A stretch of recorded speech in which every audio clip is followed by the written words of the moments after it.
আমি রান্না করে দেখাবো মজাদার মিষ্টি মুরগি বা কোরমা। মুরগির কোরমা বা মিষ্টি মুরগি তৈরি করতে আমি নিয়েছি 1 কেজি মুরগি, ছোট ছোট টুকরা করে ধুয়ে কেটে নিয়েছি।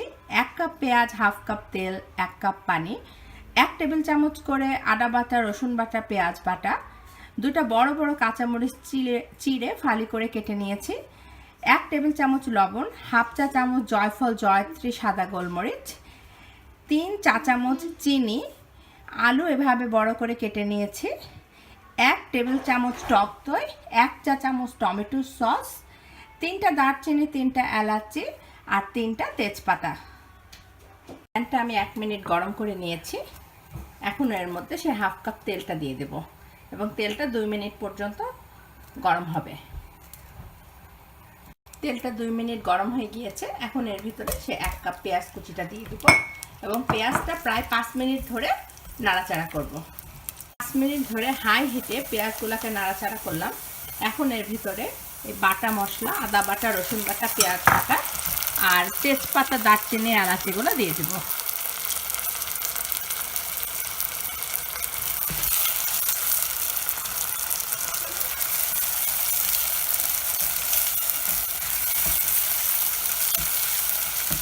একটুখানি নেড়ে তেলটা উপরে উঠলে, যেহেতু চুলাটা হাই হিটে আছে সেজন্য খুব তাড়াতাড়ি এটা কষিয়ে যাবে। তেলটা উপরে উঠলে আমরা চিকেনটা দিয়ে দেব। ঠিক 1 মিনিটের মধ্যে তেলটা উপরে উঠে গিয়েছে। এখন আমি এর ভিতরে চিকেনটা দিয়ে দেব। চুলার জালটা কিন্তু হাই হিটে আছে আমার।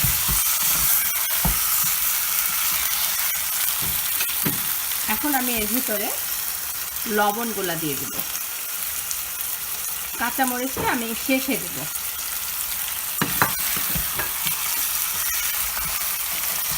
এদিকে আমার মুরগিটা কষতে থাক, আমি এই ফাঁকে একটা বাটির মধ্যে এই 1 টেবিল চামচ টক দই, 1 চা চামচ টমেটো সস নিয়ে আর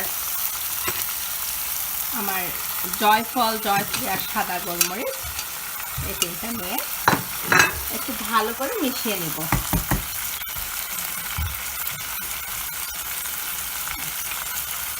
যখন এই মুরগির তেলটা উপরে উঠে যাবে তখনই মশলাটা দিয়ে দেব।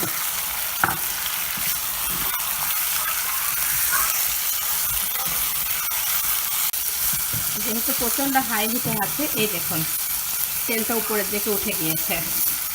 এখন আমি এই মশলাটা দিয়ে দেব।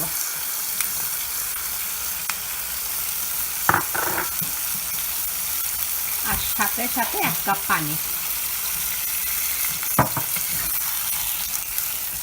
ভালো করে এখন মশলাটা পানিটার সাথে মিশিয়ে নেব। আপনারা চিনিটা শেষেও দিতে পারেন, মাঝখানেও দিতে পারেন। আমি চিনিটা একসাথেই দিয়ে দিচ্ছি, খুব একটা পার্থক্য হয় না। আমার এটা ফার্মের মুরগি, খুব তাড়াতাড়ি সিদ্ধ হয়ে যাবে, তাই আমি আলুগুলোও একসাথে দিয়ে দিচ্ছি। আমি ঢেকে দিলাম 10 মিনিটের জন্য। ঠিক 10 মিনিট পর এসে কাঁচা মরিচের ফালিগুলো দিয়ে দেব। এই 10 মিনিট কিন্তু চুলার আঁচ মিডিয়াম আঁচে থাকবে। ঠিক 10 মিনিট পর ফিরে আসলাম। এখন কাঁচা মরিচগুলো দিয়ে দেব। একবার একটু নেড়ে দেব। মিডিয়াম আঁচে আমার জালটা আছে। এখন ঢেকে দিচ্ছি আরো 10 মিনিটের জন্য। আরো 10 মিনিট পর ফিরে আসলাম। একটু নেড়ে দিলাম। আমার আলুটা একদম খুব সুন্দর করে সিদ্ধ হয়ে গিয়েছে। এই দেখুন, এই যে ভেঙে গিয়েছে। আর এখনো মিডিয়াম আঁচে জালটা আছে। আমি আরো 5 মিনিট চুলায় রেখে নামিয়ে ফেলবো। কাঁচা মরিচের একটা খুব সুন্দর ফ্লেভার আসছে। আপনারা এই পর্যায়ে একটু চেখে দেখবেন, অসম্ভব মজা হয়েছে। পোলাও দিয়ে খেতে খুব ভালো লাগবে। আর 5 মিনিট পর এটা নামিয়ে পরিবেশন করব। আমার মজাদার মিষ্টি মুরগি বা কোরমা।